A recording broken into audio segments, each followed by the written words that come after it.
بنو مزاج کا اسلام، یہ بھی یمنی قبیلہ ہے۔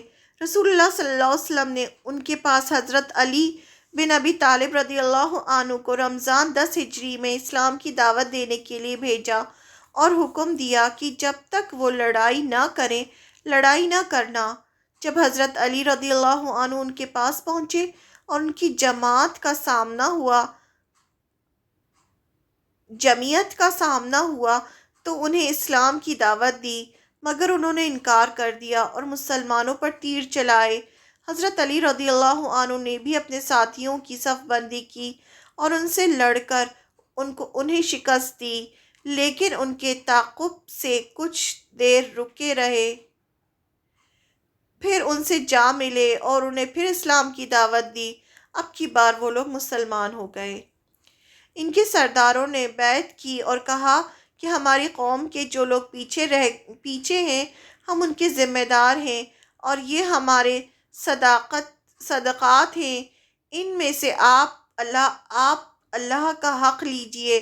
حضرت علی رضی اللہ عنہ نے ایسا ہی کیا، پھر پلٹ کر رسول اللہ صلی اللہ علیہ وسلم کے پاس آئے تو حجۃ الوداع میں مکہ کے اندر آپ صلی اللہ علیہ وسلم سے ملاقات ہوئی، یعنی حجۃ الوداع کے وقت حضرت علی جو تھے یہاں سے واپس آئے اور آپ سے ملے۔ ازدی شانوا کا وفد، یہ بھی یمن کے اطراف کا ایک مشن اور قبیلہ تھا۔ سرید بن عبداللہ ازدی کی قیادت میں آیا اور مسلمان ہو گیا۔ آپ نے حضرت سرید کو ان کا امیر بنایا اور حکم دیا کہ جو اسلام لا چکے ہیں ان کو ساتھ لے کر آس پاس کے اہل شرک سے لڑائی کریں۔ جریر بن عبداللہ بجالی رضی اللہ عنہ کی آمد اور ذوالخالصہ کا انہدام یعنی توڑنا۔ نبی صلی اللہ علیہ وسلم کے پاس حضرت جریر بن عبداللہ بجالی رضی اللہ عنہ تشریف لائے۔ یہ مشاہیر صحابہ میں سے ہیں۔ ان کے قبیلے بجالیہ اور خثام کا ایک بت اور ایک بہت بڑا بت خانہ تھا جسے ذوالخلاصہ کہتے ہیں۔ وہ اس سے خانہ کعبہ کی ہمساری کرتے تھے، اس کے برابر سمجھتے تھے، تو وہ کعبہ کو کعبہ شامیہ کہتے تھے اور اپنے بت خانے کو کعبہ یمانیہ کہتے تھے۔ ایک دن رسول اللہ صلی اللہ علیہ وسلم نے جریر رضی اللہ عنہ سے فرمایا، کیا تم مجھے ذوالخالصہ یا خلاصہ سے راحت نہ دو گے، یعنی اس کو نہیں توڑو گے؟ انہوں نے شکوہ کیا کہ وہ گھوڑے پر برقرار نہیں رہ پاتے۔ آپ نے دست مبارک سے ان کے سینے پر ضرب لگائی، اس طرح سے سینے پہ مارا اور فرمایا، اے اللہ انہیں ثابت رکھ اور انہیں ہادی اور مہدی بنا، یعنی ہدایت والا، ہادی اور مہدی بنا، یعنی ہدایت والا بنا دے۔ تو ان کے بعد وہ گھوڑے سے کبھی نہ گرے۔ پھر وہ اپنی قوم احمس جو بجالیہ کی ایک شاخ ہے کہ 150 سواروں کے ساتھ ذوالخالصہ یا خلاصہ گئے اور اسے ویران کر دیا اور جلا کر خارش زدہ اونٹ کی طرح چھوڑ دیا، اور ابو ارطاط کو اس کی بشارت دے کر رسول اللہ صلی اللہ علیہ وسلم کے پاس بھیجا، خوشخبری دے کے، یعنی آپ احمس کے گھوڑوں اور لوگوں کے لیے 5 بار آپ نے ان کے لیے برکت کی دعا کی۔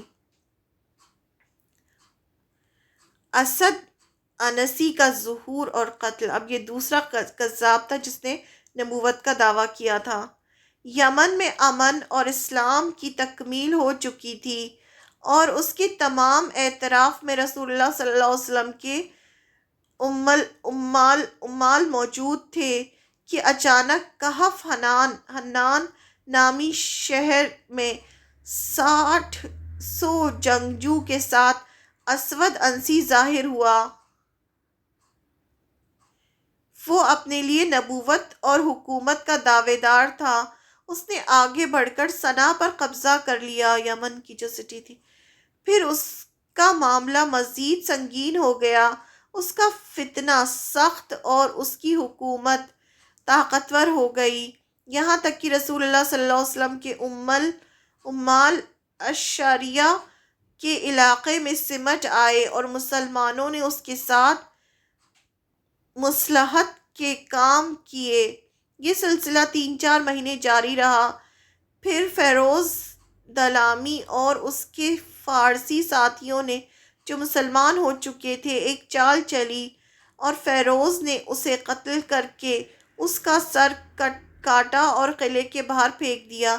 یہ دیکھ کر اس کے ساتھی بھاگ نکلے اور اسلام اور اہل اسلام غالب آ گیا۔ رسول اللہ صلی اللہ علیہ وسلم کے امال اپنے اپنے کاموں پر واپس آ گئے اور آپ صلی اللہ علیہ وسلم کو اس کی اطلاع لکھ بھیجی۔ اسود عنسی کے قتل کا واقعہ نبی صلی اللہ علیہ وسلم کی وفات سے صرف 1 دن اور 1 رات پہلے پیش آیا تھا۔ اس کے متعلق آپ کے پاس وحی آئی اور آپ نے صحابہ کو اس کی اطلاع دی۔ پھر حضرت ابوبکر صدیق رضی اللہ عنہ کے زمانے میں خط بھی آ گیا۔ نیکسٹ حجۃ الوداع۔